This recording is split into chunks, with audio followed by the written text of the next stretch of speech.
गांव के बीचों बीच एक पुराना और बुढ़ा हवेली खड़ा था, जिसे लोग काली हवेली के नाम से जानते थे। कहा जाता था कि इस हवेली में अजीब अजीब आवाजें आती थीं और रात में यहाँ किसी भी हालत में जाना मना था। हवेली के मुख्य कक्ष में एक प्राचीन कुर्सी रखी थी, जिसे भूतिया कुर्सी कहा जाता था। कुर्सी की कहानी बहुत पुरानी थी। दशकों पहले इस हवेली में ठाकुर विक्रम सिंह अपने परिवार के साथ रहते थे। ठाकुर साहब ने यह कुर्सी अपनी प्यारी पत्नी के लिए बनवाई थी, लेकिन एक दिन उनकी पत्नी इस कुर्सी पर बैठी और फिर कभी नहीं उठ पाई। उसके बाद से कुर्सी को शापित माना गया। गांव में हर कोई उस कुर्सी से डरता था। बच्चों को सख्त हिदायत दी जाती थी कि वे हवेली के आसपास भी न फटके। लेकिन रमेश, एक नौजवान लड़का, इन कहानियों पर विश्वास नहीं करता था। उसे यह सब बातें मजाक लगती थी। एक दिन उसने अपने दोस्तों के सामने ऐलान कर दिया कि वह उस कुर्सी पर बैठकर दिखाएगा। रात का समय था, आसमान में बादल छाए हुए थे और हवेली एक काले साए की तरह लग रही थी। रमेश ने अपने दोस्तों को बुलाया और काली हवेली के पास पहुंचा। उसके दोस्तों ने उसे रोकने की बहुत कोशिश की, लेकिन रमेश नहीं माना। वह हवेली के अंदर गया और मुख्य कक्ष तक पहुंच गया। कक्ष में प्रवेश करते ही उसे ठंडी हवा का एक झोंका महसूस हुआ। कुर्सी एक कोने में अकेली खड़ी थी, जैसे कि किसी का इंतजार कर रही हो। रमेश ने हिम्मत जुटाई और कुर्सी की तरफ बढ़ा।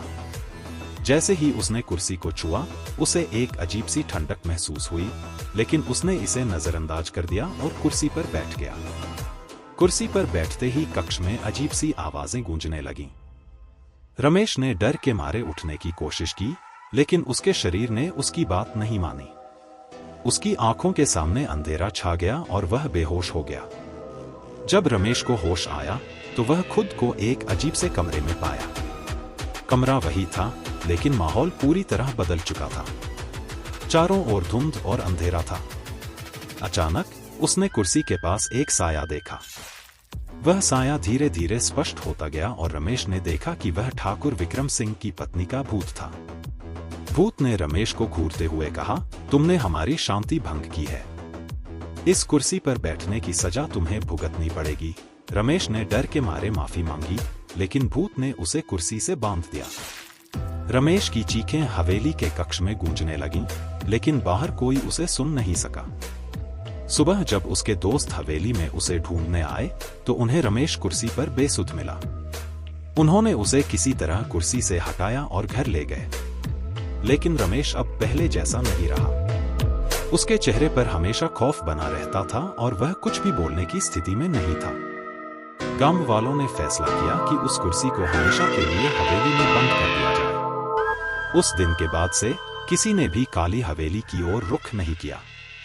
हवेली और कुर्सी दोनों ही रहस्यमय और खौफनाक कहानियों का हिस्सा बन गई, जो गांव के हर व्यक्ति के दिल में डर बसा गई। रमेश की हालत देखकर हर किसी ने समझ लिया कि कुछ कहानियां सच होती हैं और कुछ चीजों को कभी छेड़ना नहीं चाहिए।